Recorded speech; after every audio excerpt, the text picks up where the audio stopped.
Hello, everyone, and welcome to Scrum. I'll be your host, Kyle Coberly. Let's get to it. By the end of this lesson, I hope that each and every one of you will be able to give me a solid description of the Scrum process. So there's our objective. Describe Scrum. All right, so Scrum is a project management methodology. It's commonly associated with Agile. Agile is a more of a philosophy of um, software development, of business administration, project management, kind of all in one. It generally gets associated with project management, but actually a little bit bigger than that. So we're going to start with Scrum today. This is probably the most popular Agile adaptation out there. And it's also, like, because of that, one of the ones that gets fucked with the most. So we're going to go right to the source. I'm going to post a link to the 2020 Scrum Guide in the channel. It's not crazy long. And we're going to take, I'm going to say 7 minutes. Let's take 7 minutes and read through the Scrum Guide. Go.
If you came in late, we are reading the Scrum Guide. There we go. Jack's got it.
Let's take another 30 seconds.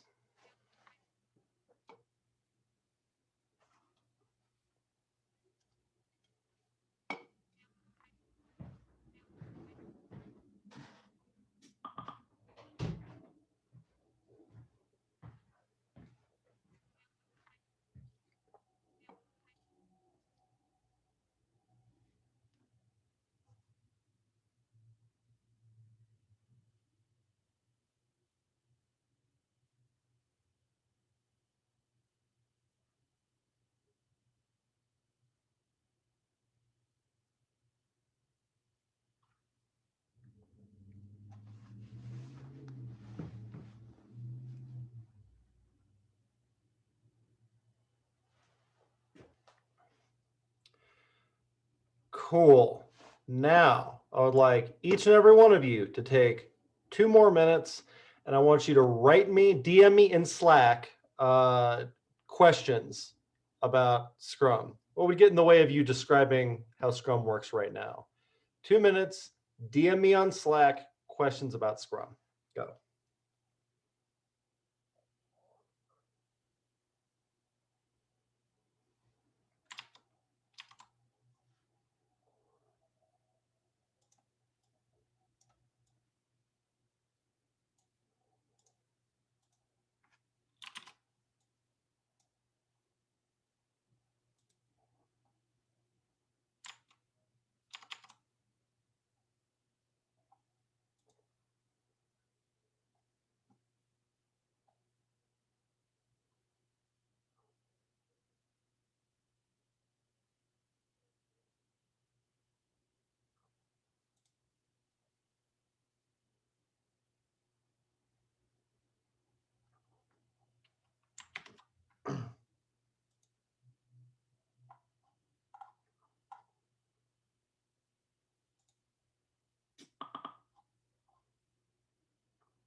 These are great. Keep them coming.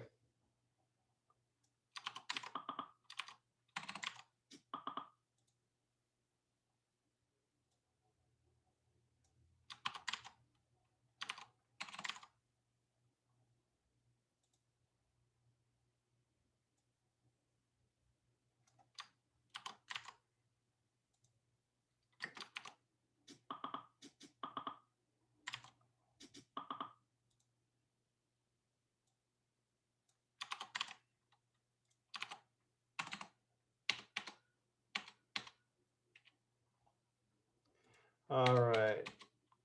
Coalescing your excellent questions. Keep them coming.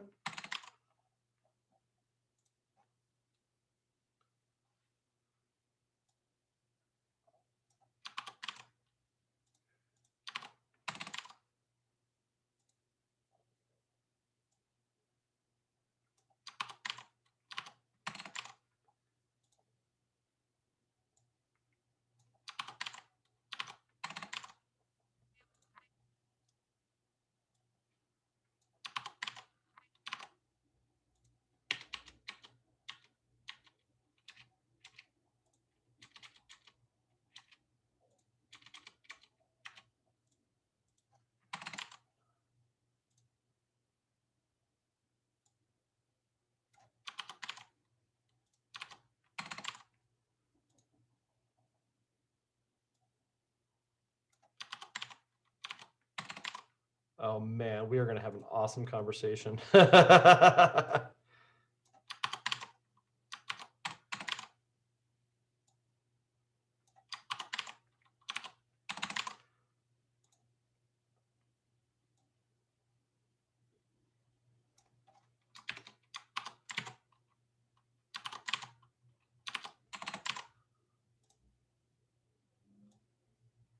Okay, got everything. So let's take a look at it.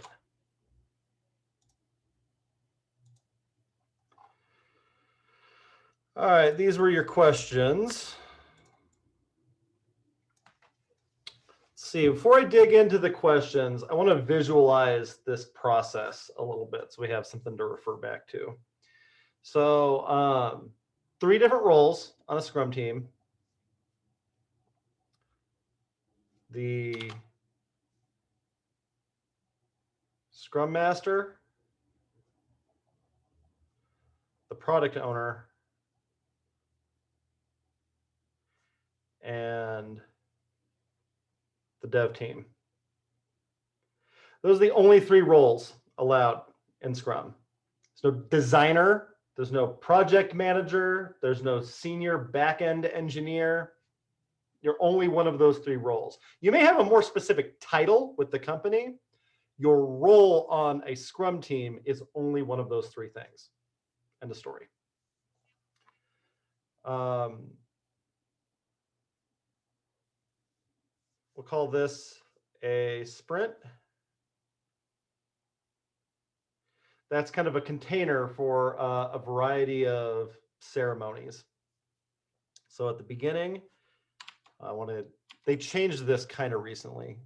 Sprint planning, there you go. It used to be called backlog grooming. Sprint planning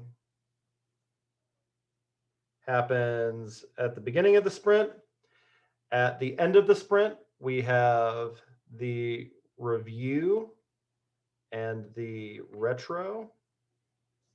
And then within the sprint, we have these smaller loops that happen every day that we call the daily scrum.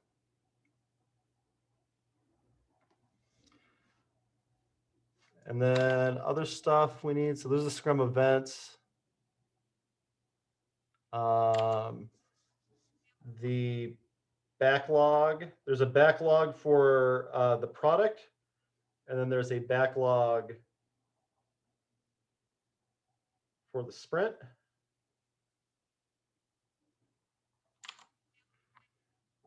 And cool, that's pretty much all we need. There's Scrum like in one picture.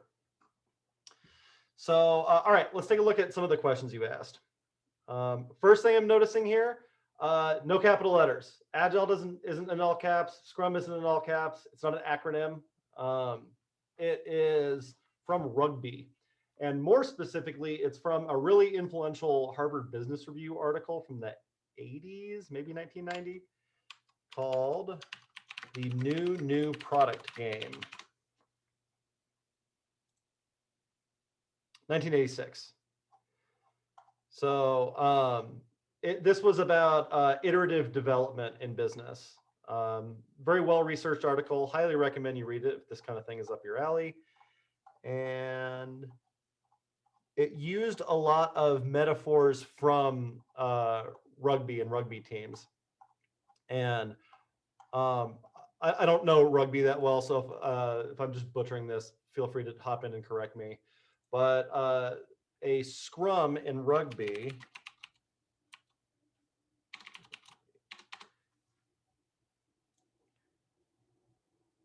it looks like this. Everybody's like kind of arm in arm interlocked, and they're trying to push the ball down the field, as I understand it. So that's a scrum. That's where this like whole metaphor comes from. It's pinched from that Harvard Business Review article. All right, so no capital letters. There's a couple like pretty like straightforward ones in here. So let's start there. Are the stakeholders the client? Not necessarily. Clients are a stakeholder, but other stakeholders might be other teams in the company, might be just the business itself. So like your executives and other team stuff, they're not part of your Scrum team, but they are like affected by the result of your work. That makes them stakeholders. I loved this one. Heard sprints had to have user stories, and you can't refactor work, and the like all this stuff, and that didn't show up anywhere in the Scrum guide. Weird. You also don't see the word stand up anywhere in the Scrum guide. There's a whole lot of things that are part of Agile, or even more specifically, part of Scrum that aren't actually like they're common practices, but they're not part of the rules. Having a product owner is the rules. Having a stand-up is a way you can do your daily Scrum. So yeah, there's a lot of people who are very confused about what is and isn't a part of Scrum. User stories are not. It just needs to be some kind of working increment that the team agrees on.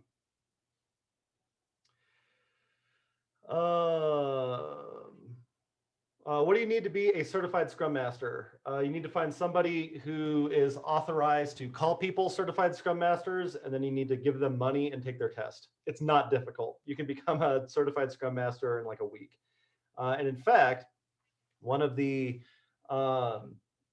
manifesto signatories runs a consultancy called Mountain Goat out of Boulder. If you are interested in getting your certified Scrum Master or your certified product owner, that's where I'd recommend you do it. It will, like, I don't trust any certifications in this industry, and these ones aren't any exceptions. That doesn't mean that nobody trusts those certifications. And I think that the education at Mountain Goat is super helpful. So that's generally where I send people. It'll probably cost you Brian, about $600. What?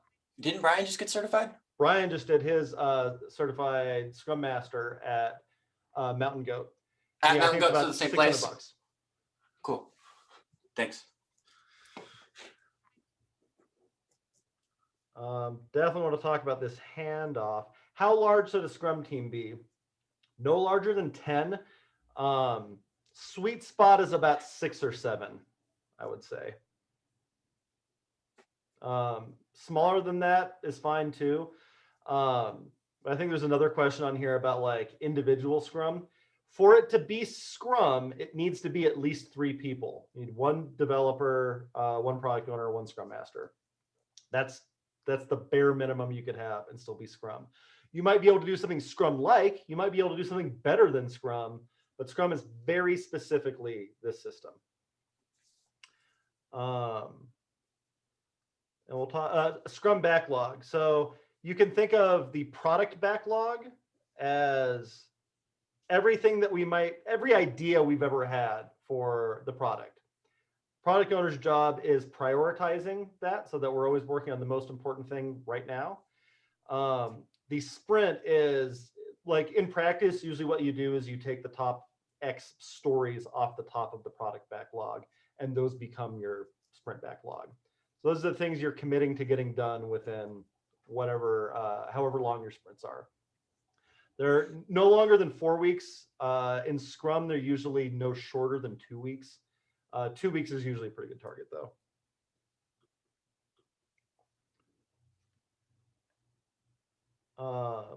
Who chooses to be the Scrum Master? So one of the most important things about Scrum is that the teams are self-organizing. So who picks the Scrum Master? The team. And like it's a specific skill set. And so usually you have somebody who's like trained, especially in that role. You want somebody who's like goes pretty deep with this stuff, because one of their main jobs is making sure that you're following the rules of Scrum. And so they kind of need to know those backward and forward, and they need to know why the rules are what they are. So when your stupid boss comes over and tells you to not do something, they have something to push back with. Let's see, typically a product manager, product owner, dev, or other. Scrum masters mostly come from project managers. So there's no project managers in like any agile discipline, but a lot of the roles that are typically associated with that get split into like smaller pieces. So like a project manager like owns everything about the project, the schedule, who's doing what, like that's just not the case in any agile system. In fact, Scrum Master has almost no authority. Like Scrum Master can't tell people what to do. It can't tell them how fast they're going to do it. It can't get them in trouble for anything other than not following the rules of Scrum. Really, they're like a team-facing enablement role. They help facilitate conversations. They help get things out of people's ways. And then like a product owner, by contrast, all they're allowed to do is say what the most important thing is and whether or not it's done. So they can push something back and go like, nope, this isn't what we're talking about. Go fix it. They are not allowed to commit the team to anything. They're not allowed to make estimates. They're not allowed to do anything other than say if it's done and say what the most important thing is. That's it. So like all of those roles end up having dramatically smaller control than a traditional project manager would be. But I'd say most product owners and Scrum Masters both come out of like project management backgrounds.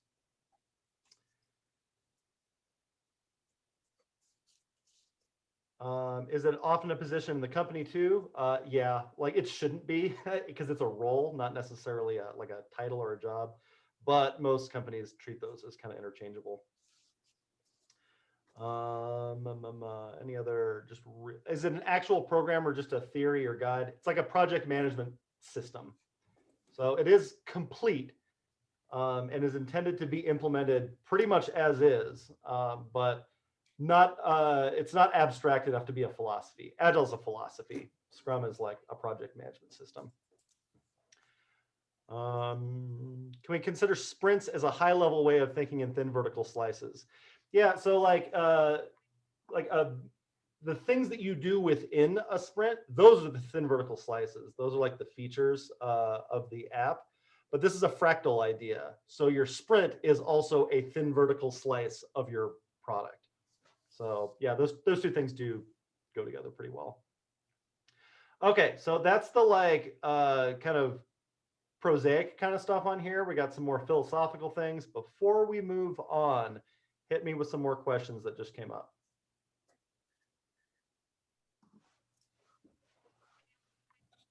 Like what situations or scenarios is Scrum like best applied, where it works the best? And are there places, situations where it's not going to be appropriate? Sure. Agile in general is broadly categorized as like, well, if there are a lot of unknowns, then like Agile methodologies in general tend to do very well because Agile is about adapting to change. The thing is, like almost anything important has a lot of unknowns in it. So some things that I think would not fall under any of this sort of stuff are very predictable, known work. So assembling a house, you can probably waterfall that one. Designing a house, though, something like this might be a little bit better. Or like something that gets brought up a lot is, well, what about if it's really important, like space shuttle program, there's lives on the line. This kind of freewheeling approach wouldn't work with something like that. And my pushback on that would be this like very predictive, no, this happens, then this happens, then this happens. And we predict way far into the future. And if those things, and like we hope really hard that those things come true. I think that that is an orthogonal approach to quality. The more estimation, the more prediction, the more like you're trying to see into the future, the less likely you are to be right. And in fact, I would say that this like very predictive approach to project planning is exactly what fucking blew up the Challenger. Because when showtime came and it was too damn cold for the O-rings, and all the people who actually worked on the thing said, it's way too cold to do this launch, but that wasn't the plan. I would say that that is like a direct casualty of predictive project planning. So really anything that's in a complex domain where there are a lot of variables and a lot of unknowns, Agile in general tends to do pretty well with that. Scrum in particular, like there were a couple questions on here about like Scrum as compared to like some other Agile approaches. Scrum is will look the most familiar to a traditional organization. You can kind of, this is a very loose analogy. It's kind of like having a bunch of very small projects. The thing that makes it different than having a bunch of very small projects is that in a traditional project management, you have a planning phase and a doing phase and a testing phase and a delivering phase. There are no phases in any Agile methodology. You're always planning, you're always doing, you're always testing, you're always delivering. And so you can't break up a sprint into little phases like that. Those things are just all continuously happening. But from like an organization's perspective, you can view it as, well, this team says they're going to get this done in 2 weeks.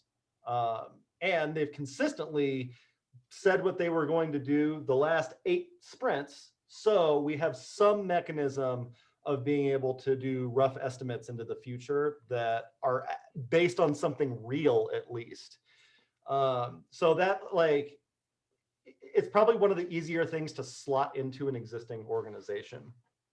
Now, part of the problem with that is that you end up with a lot of organizations who try to fix Scrum. So you slot it into their organization and go, hey, this is like compatible with a traditional budgeting process. It's like, if we're working with an external client, we can have them pay us every 2 weeks and we deliver them valuable software and we get like regular touch bases with them. So all that's like well and good. That's also exactly the thing that makes those organizations go like, this Scrum seems pretty cool, but there's some big inefficiencies in this. Let's fix it before we understand how any of this works. And end up having one person be the Scrum Master and the product owner. Or they even mentioned in the guide, having a committee be the product owner. Or having a bunch of very distinct roles within the dev team. Or having their sprints be 4 months long. Or like a lot of those kinds of things that fundamentally break the system. Like this is pretty battle tested. This is 25 years of Scrum. And like I have yet to see some like Yahoo with an MBA like improve the Scrum process without knowing anything about it. Now, that said, I think there are a lot of like ways to improve on Scrum. And I'm actually like increasingly less and less of a Scrum guy, but the like just generic business improvements of Scrum like work 0% of the time. And on that note, I'd like us to take a break here and do another reading that is highly relevant. And it's called... Can I ask another question maybe that you can get back to later? Yeah.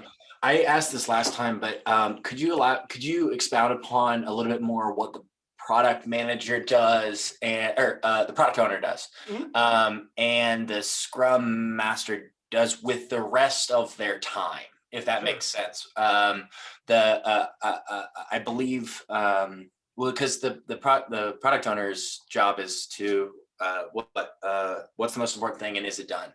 Yep. Right. So besides that, if they're spending their time with the Scrum team, what are they doing with the rest of their time? So product owner is talking to the client. That's how they know like what done should look like or what the priorities are. That could also be competitive research. And also like, don't underestimate like how much of your time can get eaten up by like saying whether or not things are done. Certainly. Because like as people are, it's also not the case that people are delivering all their work at the end of a sprint. They're continuously delivering work throughout the sprint. So you're reviewing that work and giving feedback on that. And then like a Scrum Master runs all the ceremonies. So the daily scrums, sprint planning, the retro, the review. They're also the interface usually with the rest of the organization. So as people are like, hey, can I borrow, Kyle's super good with databases. Can I just borrow him for a little bit? That's right. Yeah. The Scrum Master is the person that says no.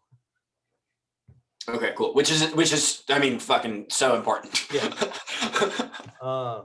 Or when somebody goes like, ooh, you know what'd be even better? What if we made these sprints 4 months long? The Scrum Master is also the person that has to say no all day to that sort of thing. Okay, so this is another quick one. Let's take 3 minutes. I just posted it in the chat. We tried baseball and it didn't work. Go.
Cool. So that's why people shouldn't fuck with the Scrum process, because inevitably that's what ends up happening.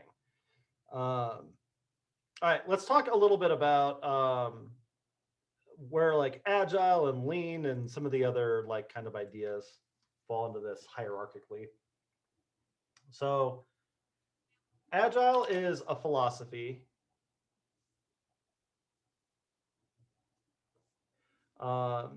It has 4 values and 12 principles. The values are we value people and interactions over processes and tools. We value working software over comprehensive documentation. We value responding to change over following a plan. And we value customer collaboration over contract negotiation.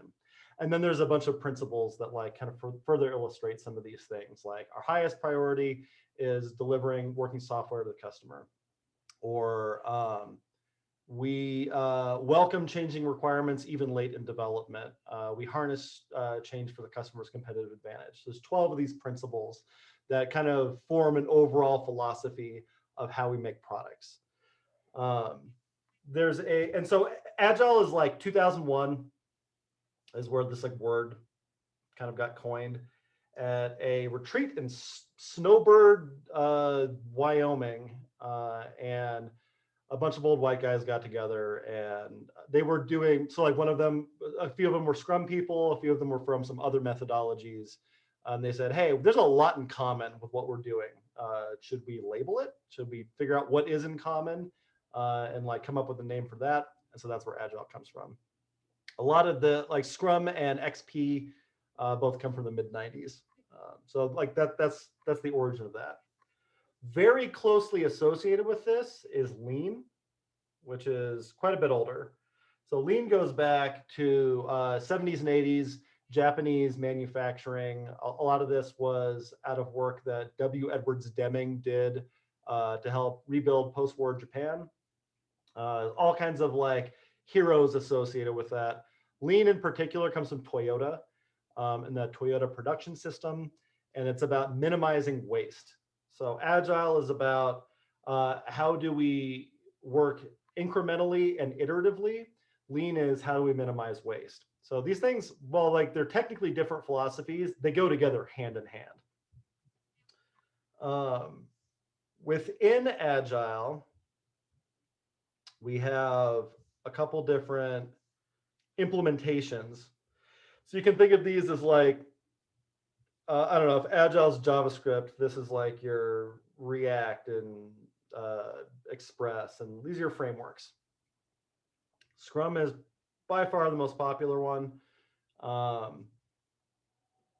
XP is kind of the other popular one. Extreme programming, it's the shittiest name, like all of software development. So how we would contrast Scrum and XP is Scrum is super opinionated about like who's on your team and how the team interacts. XP is very unopinionated about those things and is highly opinionated about how you do the work. So test-driven development, that comes from XP. Pair programming, that comes from XP. So like, and the extreme part of it is like, hey, if pair programming is so good, how come we don't do it all the time? If test-driven development is so good, how about we do it all the time? That's the extreme part of it. And so like, you can do both of these at the same time, actually. Some people even say that Scrum is the box that XP comes in. But they do have some like slightly competing philosophies. So like XP, your sprints are supposed to be exactly a week long. And like there's some different roles that exist on XP teams that don't really exist on Scrum teams.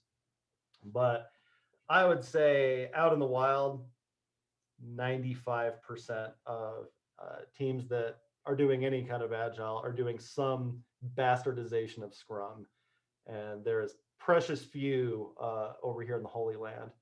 Like for myself, I was kind of raised on Scrum, and like I have a deep love for it. And I thought that XP kind of went against the spirit of Agile, where it's like, why are we telling developers how to do their work? And then over time, like especially in the last 2 or 3 years, I've come to view it a lot more like, why are we telling cooks they got to wash their hands before they cook food? So like, I think the XP people were actually right about everything. Cool. And then there's one more thing that generally falls in this category that is part of the Toyota production process. It's where the crossover kind of is, called Kanban. Kanban looks a lot less like Scrum and XP. It has no prescription on how your team looks or how you do your work, only how you manage the flow of work. And so Kanban, it can actually be really helpful for organizations because you don't have to change anything. You can model whatever process you're already doing exactly as it is, and then use Kanban to help things flow through it better. That's also kind of the downside of it, is that you don't actually have to change anything, which is like not the goal of this. This is to be transformational. And then there's something you'll see in job postings and shit come up. This is like a dot off of this. It's kind of a child of Scrum. This thing called SAFe, Scaled Agile Framework. SAFe was made in hell by a bunch of assholes. This is just like predictive project planning. They gave it a different name because at some point, waterfall, which is a pejorative term, like waterfall, people don't call it waterfall. They call it traditional project management. Like traditional project management kind of became a no-no and everybody got mad about it. And you really couldn't get anything done unless you were calling it Agile. And so they came up with the scaled Agile framework. The scaled part is that it's not Agile. So here, I'll prove it. This is SAFe. This is the most disgusting diagram I think I've ever seen. And oh yeah, they sell like big trainings. You hire fucking consultants. This looks like SAP.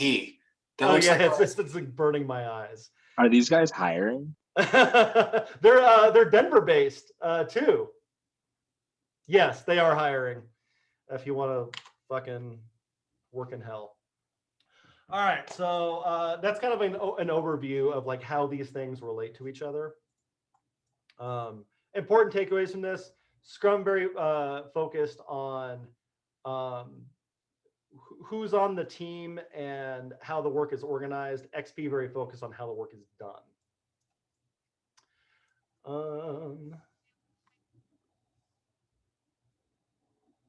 Another thing I wanted to call out,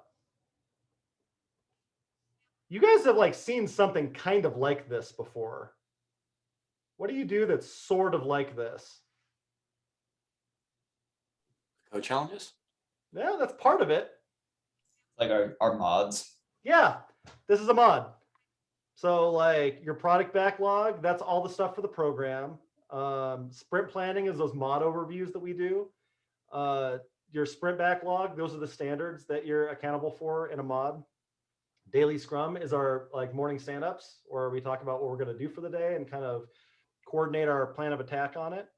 And then like we actually retro every day. That's your daily surveys. And then the sprint review is the project presentations. Like that's Scrum in a nutshell.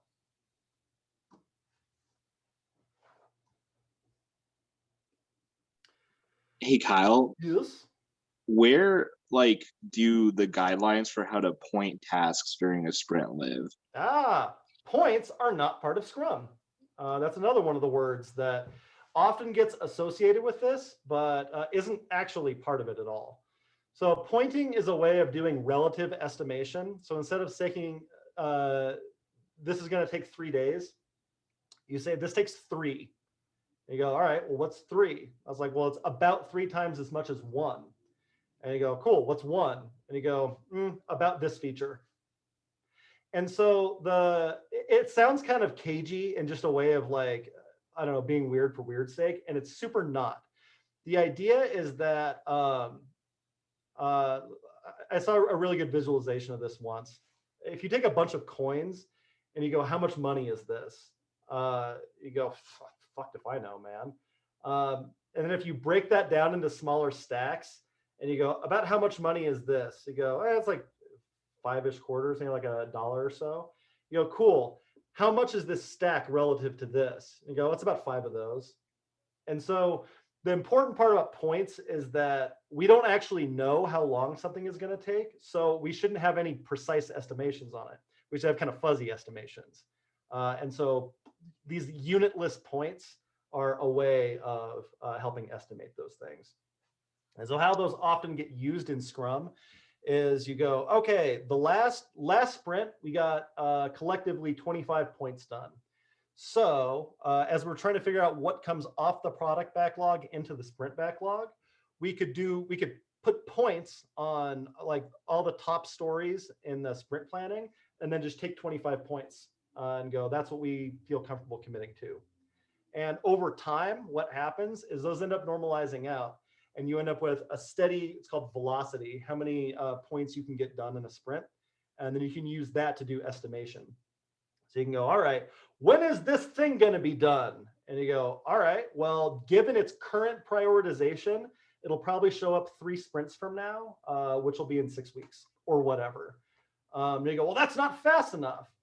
And so this is kind of going into the deadline pressure thing. You go, cool, well, 9 women can't make a baby in a month, so we can't just like work harder and get it done faster. What we can do is reprioritize. So these are the current prioritizations. If this one needs to be in there sooner, cool. What should happen later? And so like if you have a customer who will play ball on this, it gives them a lot more power. They can be a part of reprioritizing the work that's being done. And some of that work can also be things like, hey, this feature you delivered, now that I have it, I fucking hate it. Can we go back and do this differently? And then that work just gets reprioritized with all of the other work. You go, cool. Is that more or less important than this thing? And so it makes you a partner. It makes you a collaborator with your client rather than, I want everything to be done for free, really fast, and have everything I could dream of. And I'm the developer and I want all the money in the world and all the time to do it in, and I want the scope to be nothing. And so like in project management school, they teach you about this thing called the iron triangle, where you have the scope of the project, and you have the cost of the project, and you have the time. And like these things are in constant tension with each other. Or you might have heard like pick 2, like all of those kinds of things. All of traditional project management is based off of this. And Agile really like kind of flips this around, because the size of this triangle is quality. So as all of these things move around, like quality moves up and down. That's how you get something done faster, is you do lower quality. And all Agile methodologies, Scrum included, fix quality. You go like, we're not going to compromise there because that's a false economy.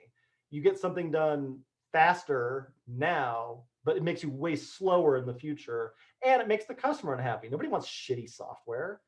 And so instead, and also like, as I mentioned before, 9 women can't make a baby in a month. So it's a complete lie that we can get something done faster by throwing more money at it. It just, there's an entire book about that called The Mythical Man Month, about how when you do that, it actually just makes things later. So there's a lot to not like about the PM iron triangle. So what we do instead is we say, all right, quality is fixed. We're not writing shitty software. Also, we're committed to this. So we're not working slower. We're not working faster. We're working at a sustainable, consistent pace. Scope, though, we can negotiate on that. And we can constantly renegotiate that. So instead of having to know what everything in the project is going to be up front, we go, cool, what are like the first most important things? And then let's revisit this conversation in 2 weeks. And then you just keep doing that.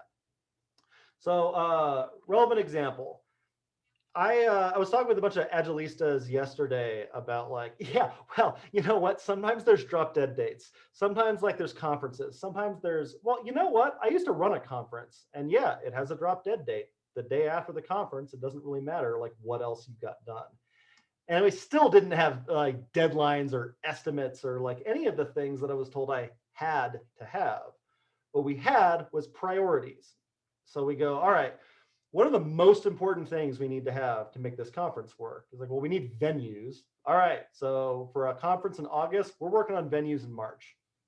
All right, what about, we need speakers. Cool, so like, like, there's a tension there between like, how far back can we get somebody to commit to this and then have them actually still remember to do it 6 months, a year, or whatever later. And also like they need some time to plan this. Okay, so we gotta have a venue, we gotta have speakers. Past that, like those are the only things you actually need to have a conference. And tickets. So we need a way to like get money from people for this. Those things are happening early on. Everything else is like, okay, what about food and drink? What about like our liability waivers? What about like all of these other things? Like those just get prioritized. And every single year, there's tons of stuff, mountains of stuff that don't make the cut by the time by showtime. Cool. So that stuff gets abandoned. It gets punted to next year. It gets put in like the good idea list. And like all of those things are fine. The stuff that mattered got done. And again, we couldn't have gotten more done. Like we couldn't have just worked harder or something. We were working at a consistent, sustainable pace. We got a shit ton done and we got the most important stuff done. What would have like tried to crystal ball read actually done to help any of that? And so like, that's the like kind of turn it on its head Agile approach to this stuff. Cool. And then one more thing, and I want to just kind of take some more freeform questions. And then I definitely want to CFU you on describing Scrum. Handoffs from design to development. There are no handoffs in Scrum. Part of your development team includes designers and operations people and anybody else that you need to deliver value. That's what that phrase in the Scrum guide was about. The Scrum team doesn't get handed designs. The Scrum team generates the designs. And so if you do have a designer who doesn't write any code, fine. You're allowed to put whoever you want on your dev team if that helps you deliver value. But like that designer is then like working cheek to cheek with the developers, and you're like kind of co-creating the designs in real time. And I think that there's a thing that terrifies designers about this idea is, well, no, but I need to have the whole vision planned out ahead of time. And this is saying, no, you don't, because you get to revisit these designs over and over and over again throughout the project. What you need is a design that works for this feature within the context of the project that already exists right now. And as you're adding features, you go, you know what? This design worked pretty good when it was only that feature, but now that we've added that, I think this needs to be moved over here. And that's allowed, that's encouraged. That's how you make good software. Otherwise, you're constantly trying to gold plate for all these scenarios you think might happen. And like these reviews, so this is the team presenting their work to a customer or a client or something. Like, no plan survives contact with the enemy, man. Like, you could give the client exactly what they wanted. And then once they're actually using it, I don't like it anymore. Let's change direction. Or an external market event happens. Sorry, a competitor came out with a product that has this feature and now we have to have it too. So rather than trying to design as if all those things were never going to happen, you're incrementally designing as you're building it. Cool. That's your like crash course on Scrum. Ask me some questions. Let's say, for instance, we had an individual project that we were working on.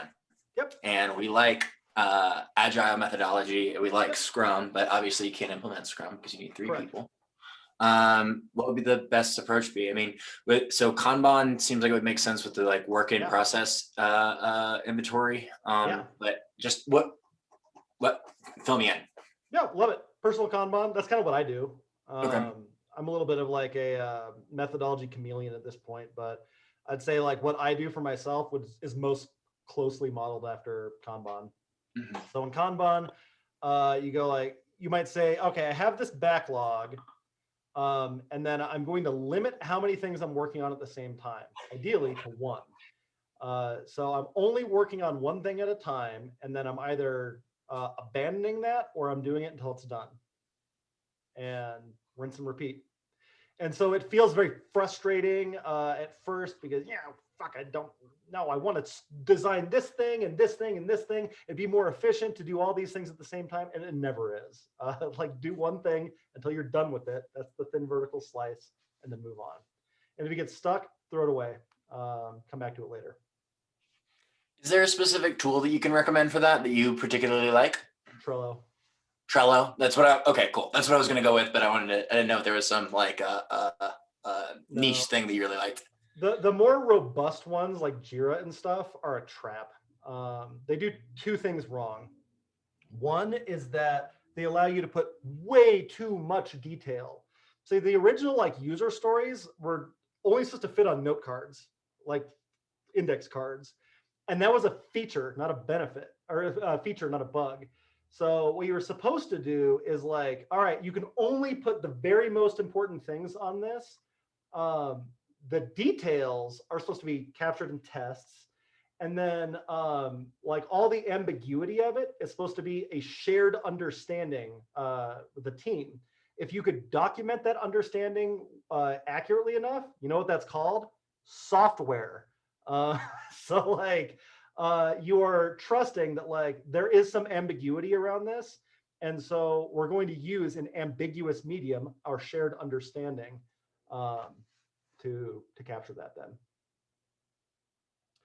Okay, cool. I want to see some descriptions of Scrum. So let's take 2 minutes. I want you to Slack me your best description of Scrum. You're at a party. It's a lame ass party. You go here, you're learning about that Scrum. What is Scrum? What are you going to write? Go.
All right, send me what you got.